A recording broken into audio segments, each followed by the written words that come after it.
बिस्मिल्लाहिर्रहमानिर्रहीम। आज हम चैप्टर नंबर 12 का सेकंड टॉपिक पढ़ने लगे हैं और टॉपिक का नेम है fields of force. Newton universal gravitation law के बारे में आप लोग पढ़ चुके हैं पहले।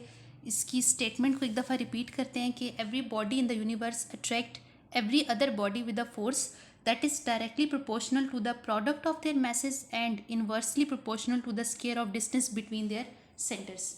मैथमेटिकल फॉर्म में आपने इसको पढ़ा हुआ है, F is equal to G m1 m2 over d square. Similarly Coulomb force आप लोगों ने इस चैप्टर का फर्स्ट टॉपिक पढ़ा है और उसकी स्टेटमेंट के बारे में भी आप जानते हैं। उसकी मैथमेटिकल फॉर्म आपने पढ़ी है, एफ इज इक्वल टू के q1 q2 over r square. ये दोनों जो आपका न्यूटन यूनिवर्सल ग्रेविटेशन लॉ है और जो कूलम फोर्स है, ये आपको ग्रेविटेशनल और इलेक्ट्रिकल फोर्स की मैग्नीट्यूड और डायरेक्शन को कैलकुलेट करने के बारे में बताते हैं। यानी इसके थ्रू आप magnitude as well as direction को इजीली कैलकुलेट कर सकते हैं। लेकिन कुछ क्वेश्चन है यहाँ पर, जैसे फर्स्ट क्वेश्चन है कि ओरिजिन क्या है इन फोर्सेस का। तो अगर आप इसके ओरिजिन को देखना चाहते हैं तो वो अभी तक स्टिल हम उसे कह रहे हैं कि वो अभी तक अननोन है, तो इसकी एग्जिस्टेंस को हम एज इट इज़ एक्सेप्ट कर लेते हैं। इसी वजह से हम इनको बेसिक फोर्सेस ऑफ नेचर कहते हैं। दूसरा क्वेश्चन है कि कैसे ये फोर्सेस ट्रांसमिट होती हैं एक मैस से दूसरे मैस में या एक चार्ज से दूसरे चार्ज में। तो इस मैकेनिज्म को डिस्क्राइब करने के लिए माइकल फैराडे ने इलेक्ट्रिक फील्ड का कॉन्सेप्ट इंट्रोड्यूस करवाया था। अब उस इलेक्ट्रिकल फील्ड के कॉन्सेप्ट को देखने के लिए हम एक इसकी डेफिनेशन को देखते हैं। पहले हम इसको डिफाइन करते हैं, द स्पेस और region around the charge in which it exert electric force on other charges। इस पूरे कॉन्सेप्ट को देखने के लिए हम लोग एक छोटी सी एग्जांपल देखते हैं। जिस तरह देखें, आप लोगों ने मैग्नेट देखे हुए होंगे। अगर आप दो मैग्नेट लेते हो और दोनों को एक दूसरे के करीब लाने की कोशिश करते हो, तो आपको एक पॉइंट पर आके फील होता है कि दोनों के दरमियान अट्रैक्शन मौजूद है। यानी कोई ना कोई ऐसी फोर्स मौजूद है जो कोई ना कोई ऐसी फोर्स मौजूद है जो दोनों मैग्नेट्स को अपनी तरफ अट्रैक्ट करने की कोशिश कर रही है। सेम केस अगर आप यहाँ पे देखना चाहते हैं कि चार्ज कैसे इंटरेक्ट हो रहा है दूसरे चार्ज के साथ, हम लोग यहाँ पे कह रहे हैं कि चार्ज के अराउंड एक इलेक्ट्रिकल फील्ड प्रेजेंट है। उस फील्ड की एग्जिस्टेंस को देखने के लिए आप लोग यहाँ पर एक टेस्ट चार्ज Q0 का इस्तेमाल करेंगे। अब दो पॉइंट्स हैं यहाँ पर। फर्स्ट पॉइंट आपके पास है कि चार्ज Q प्रोड्यूस कर रहा है फील्ड, जो कि अभी हम डिस्क्राइब कर चुके हैं कि उसके अराउंड कोई ना कोई एक फील्ड प्रेजेंट है। ये फील्ड इंटरेक्ट करती है चार्ज Q0 के साथ और प्रोड्यूस करती है फोर्स ऑन Q0। इसको आप मज़ीद समझने के लिए हम एक यहाँ पे डायग्राम को देखते हैं, एक फिगर को देखते हैं। अब देखिए, ये फिगर आप लोगों की बुक में भी बनी हुई है।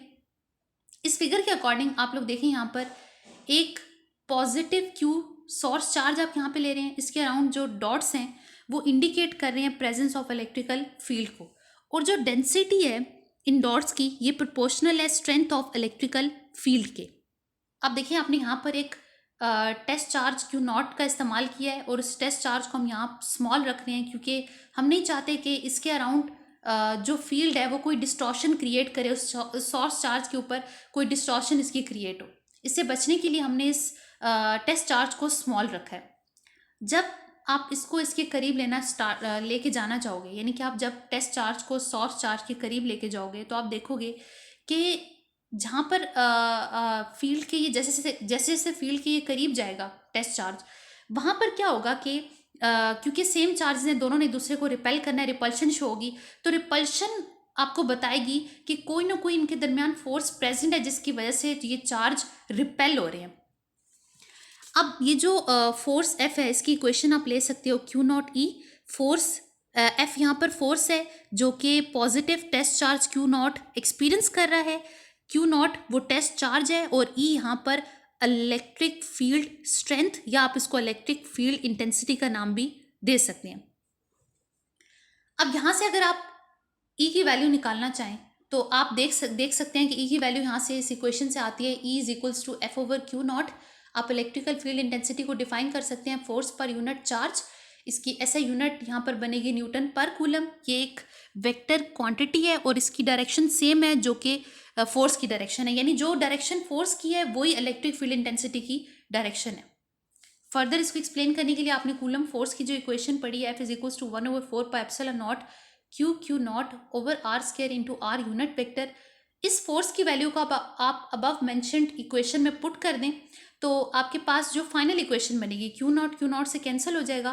तो फाइनल इक्वेशन आपके पास यहाँ पे बनेगी 1/4 pi epsilon naught q over r square into r unit vector, या 1/4 पाई एप्सिलॉन नॉट, क्योंकि के की इक्वल होता है तो आप इस इक्वेशन को ऐसे भी लिख सकते हो E is equals to k q over r square into r unit vector.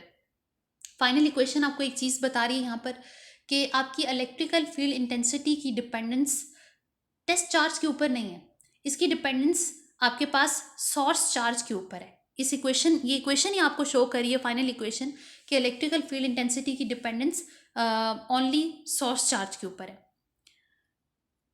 यही हमारा टॉपिक था फील्ड ऑफ फोर्स का।